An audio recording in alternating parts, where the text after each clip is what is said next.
The all or nothing principle. If this sounds like something that you are currently doing, then it might be an idea to try and change this. And the reason why is all or nothing doesn't get you anywhere other than it trails with disappointment, and then you feel like a failure because you can't stick to whatever diet plan or training plan that you've given yourself. So here's exactly what you need to do in order to avoid this all or nothing scenario. Very simple. If you're someone who's been sitting on the couch for quite some time and has just signed up to the gym but has booked onto 6 classes every single week, then chances are that's going to get a little bit too much at some point because you're just not used to it. It may take up too much time, things might get in the way, such as life, because life does happen, and 6 gym classes become 0.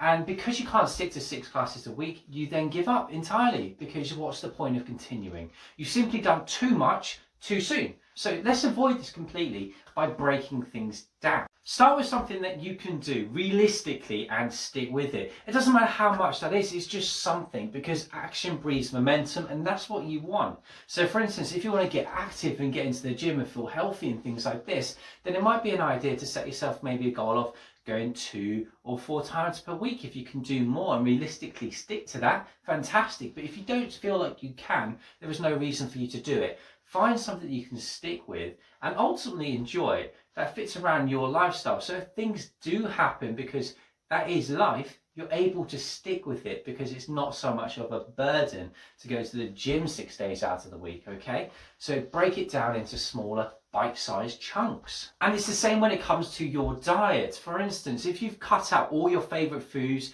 you've cut out carbohydrates, you've cut out sugar, you've done dry January and things like this, how are you feeling in the moment? How are you feeling right now if this is something that you're doing? Because chances are you've done everything all at once. You've gone from eating, 3 takeaways a week, enjoying chocolate, enjoying a glass of wine after a tough day at work and things like this, to basically all or nothing. You've given up everything all at once in the hope to see if you can stick with it. But right now, I can guarantee that maybe your willpower is being a little bit tested. The cravings are starting to kick in, and perhaps you're not overly satisfied with what you eat. So let's change this by doing almost exactly the same that we were doing when we apply exercise. I want you to focus on a meal by meal basis, at least for the time being, especially if you're somebody who just jumps in all or nothing, sticks with something for a few weeks, and then wonders why they can't stick to it anymore because the willpower goes and you get bored and fed up and frustrated and stressed and all these kind of not cool things that you don't want. So instead, focus on a meal by meal basis is actually pretty cool, because it gives you a chance to go, okay, this is my breakfast, what changes can I make that will benefit my goal? So my goal is fat loss. How can I reduce my calorie intake at breakfast that will help me get closer to my goal? Can I make maybe 1 slice of toast less? Can I have 1 egg less? Can I have a higher protein breakfast? Things like this. Can you find lower calorie alternatives? And just changing a meal by meal basis is a good starting point to be. Pick one, stick with it for a few weeks and get accustomed to it, and then move on to the next. Things such as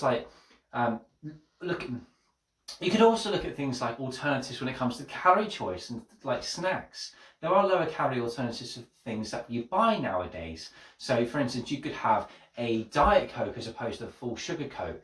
And if you're somebody who drinks a lot of Pepsi, a lot of Coke, and it's the full sugar version, it's going to really benefit you to basically take out those calories and just replace it with a sugar-free version for absolutely no effort whatsoever, which is pretty cool. Doesn't even have time to think about it. You just do it, and then by default, you've reduced your calorie intake. So have a think about where you could do that in your diet to make it more accustomed to your goals. Hopefully that. So I like to use this analogy. A rock splits open, but only on the 100th blow. Now, was it the 100th blow that split the rock? No, it was the 99 blows before that that built up enough tension in that crack in order to just break it open on the 100th blow.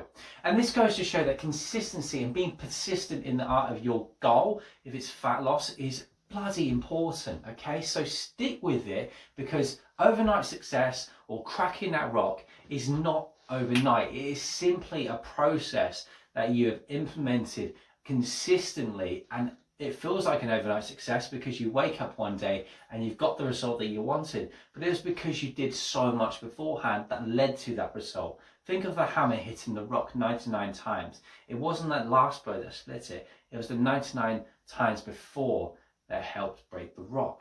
Okay, so that's just an analogy I like to use.